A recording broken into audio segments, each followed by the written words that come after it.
I believe that there is a story behind every sneaker. Kung special ba ito sa'yo because someone special gave it to you, or it's a sneaker that is the first that you got for your own after your first sweldo.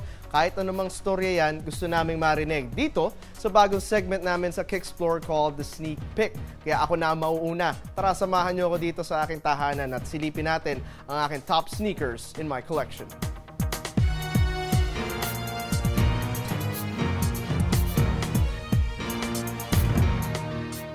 Ever since I was a kid, sapatos na talaga yung hilig ko. So kahit nung bata ako, pag mataas yung mga score ko sa mga mastery test ko, yung reward sa akin ng mommy ko, she would buy me new sneakers. And the shoes that you see right now are my top shoes in my collection. So ito yung top 3, pero unahin muna natin yung aking honorable mention. And we have the Zoom Kobe 5. This pair is special to me because my mom got this for me. One time I was very sad, I was very down. Alam ng mami ko kung paano ako pasayahin. So niyaya niya ako, liga shopping tayo. Tapos she got me the Zoom Kobe 5 and the Team USA colorway. And itong Zoom Kobe 5 became very special to me because number 1, yun nga, bigay siya sa akin ng mami ko. And number 2, I played some of my best games in this pair. Kahit meron na akong Kobe 10, hindi ko mapakawalan itong Zoom Kobe 5 because of the sentimental value. Ngayon, titingnan naman natin yung top 3 shoes ko of all time. Ngayon, pwede pa sigurong magbago to, pero sa ngayon, in my collection right now, these are the top 3 shoes that I really love. So, unahin ko muna itong Black Infrared Air Jordan 6. So, itong Black Infrared Air Jordan 6, I remember, nung bata pa ako, around 1990, 1991, doon ko una nakilala si Michael Jordan. And doon din siya una nag-champion. So, ang suot niya sapatos, nung nakuha niya yung first championship niya with the Chicago Bulls was this pair, the Black Infrared 6. So, I made sure I got this when they came out. Simple lang, black, red, ang sarap pormahan. Tsaka ito yung dalawang favorite colors ko. Kaya, it's really top 3 in my collection. At dahil, yun yung favorite colors ko, syempre hindi pwedeng mawala yung black-red na Air Jordan 11.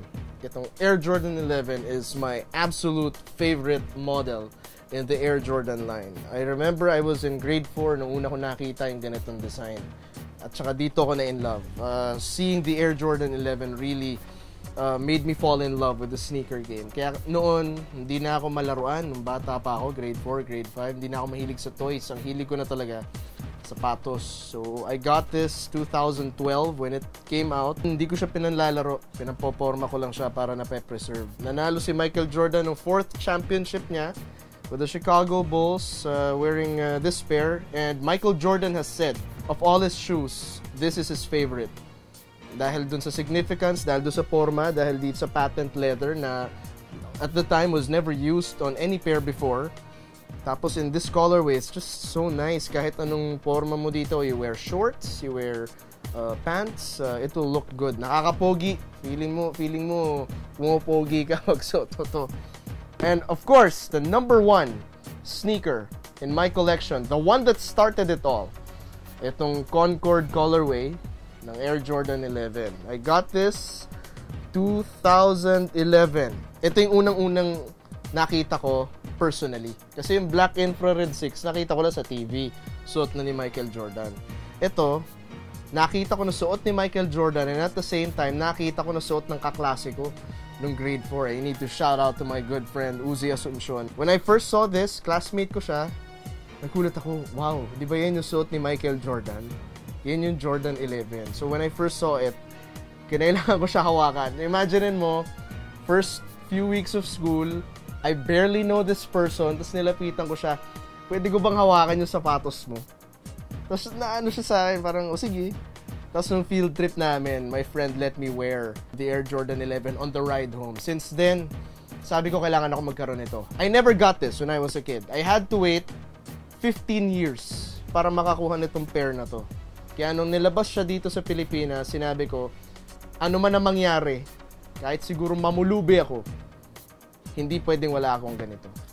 Kaya itong tatlong sneakers na ito, suffice to say, I will probably wear one of these in the reception of my wedding, I will probably wear one of these for the rest of my life hanggang wearable pa siya.